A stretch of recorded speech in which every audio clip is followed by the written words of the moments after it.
Tapos na akong mangulit sa'yo. Hindi na ako ang taong laging naghahanap ng oras mo. Akala ko dati totoo ang lahat ng mga sinasabi mo. Yung mga salitang ingat ka, nandito lang ako at mahalaga ka sa akin.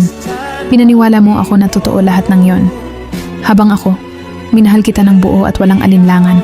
Ikaw naman pala ay naglalaro lang.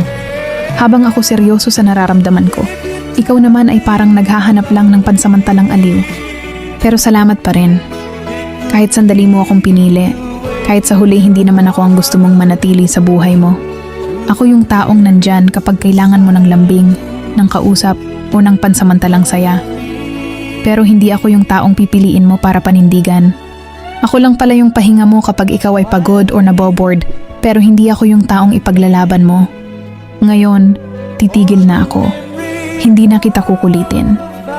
Ibabalik ko na sa'yo ang kalayaan na matagal mo nang hinihingi at kukunin ko na rin ang puso ko na matagal na nagtiis sa lahat ng sakit na ibinibigay mo. Masakit ang bumitaw pero mas masakit ang manatili kung paulit-ulit mong ipaparamdam na mas mahalaga ang iba at paliwala lang kung ano ang aking nararamdaman.